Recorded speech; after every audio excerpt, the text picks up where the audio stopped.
that which has supreme authority over one's life and empire, overcoming the negative self-identity. This is not my teaching. Negative self-identity. Empire, that which have supreme authority over one's life. I realize that circumstances makes us other than ourselves, at least this concept, I should say, of negative self-identity. Circumstances makes us other than ourselves, and when one reach outside of him or herself, that's the first sign of deception. So may we not be deceived by those who benefit or are benefiting from people having a negative self-identity about themselves. So we look at even media, press, and television, the report of the news or what have you, and that which is on the screen for the most part is a negative self-identity of a people. But even though in Greek tragedy it is designed not just to entertain the audience, but to make them aware or reflect on their morals and their politics and on their behavior, They call it drama, But people are entertained by knowledge that they cannot grasp, nor do they understand, and those behind the scenes know that, so they entertain you by things that you're unable to grasp, nor are you able to understand. But the crucifying of the negative self-identity, it must die. This was shared by a brother by the name of Rev Mike. And in order that we may live, I hear many people say they want their life back, and we look at how people use the means of resources and productivity, how they use that to try to control the masses of the people, and as if they are the authority on life, Now, people want to live in the abundance, We live in a world where there is abundance. There is a lot of resources, for us to live a life and freedom from want and freedom from fear, Then there are those who have the sad, self-identity. When you're sad, you're not happy. But the sad self-negative identity must die too, because happiness is the joy that you feel when you are in pursuit of your potential, Then you have the sick self-negative identity. That too must die in order to live in good health, that which is destroying and killing a lot of people, if I may use that word, is depression, Your energy level is low, you're sad, you're down and out due to the negative self-identity that you have about yourself, about others, and the environment in which you live. So attitude is important, also environment, Then you have the poverty negative self-identity. Poverty, that must die. In order to live in abundance, it says in the scripture, I come that you may have life, you may have come in more abundantly. He's dealing with the sick, the negative self-identity. It's a sickness.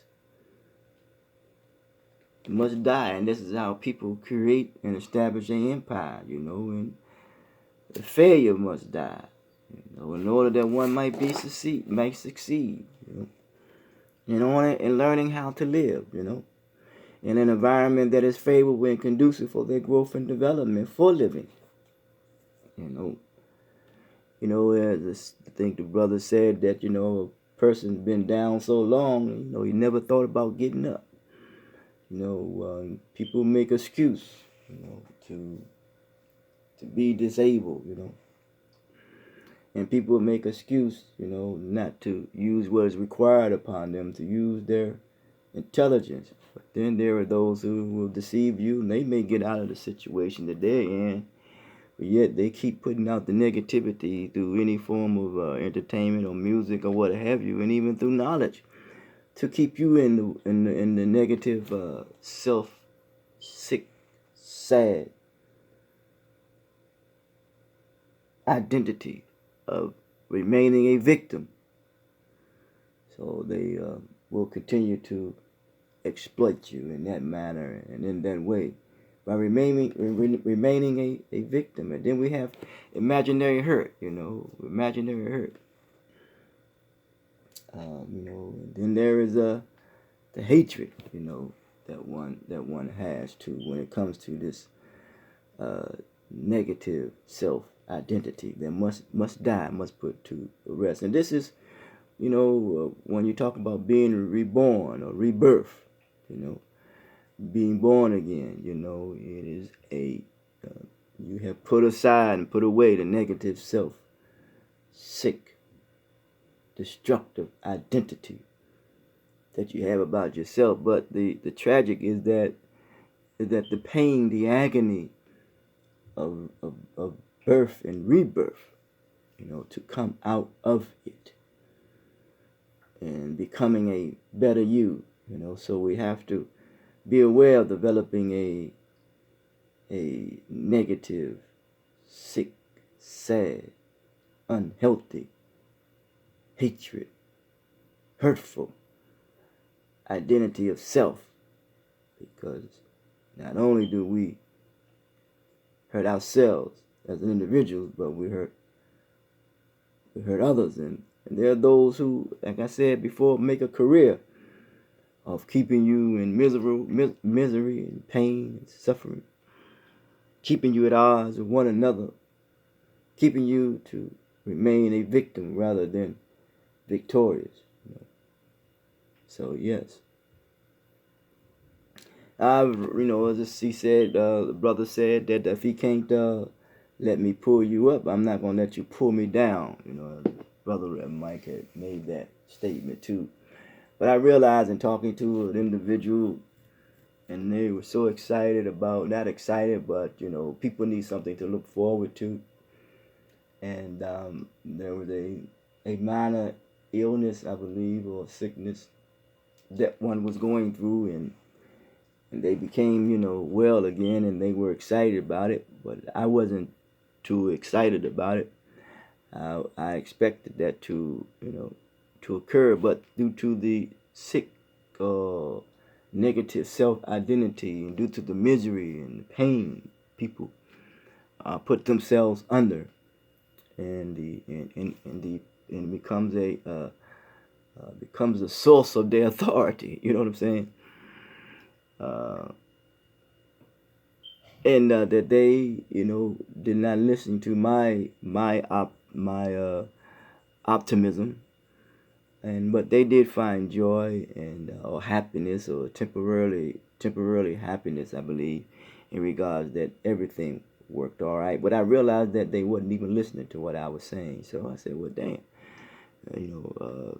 maybe I should stop saying, maybe expressing myself. But that's a challenge within itself.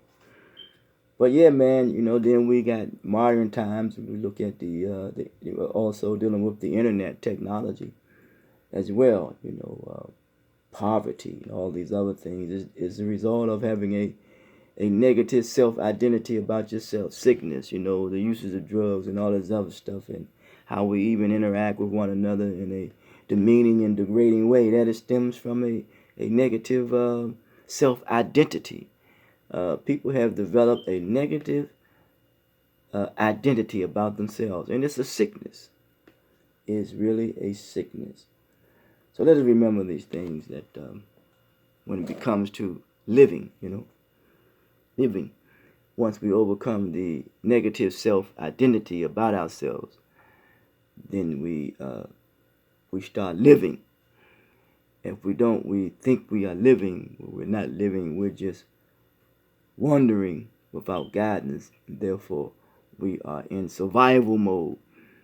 And when you are in survival mode, you are very animalistic, and your uncontrollable instincts and urges, unrefined, uncultivated, and untamed in the wilderness.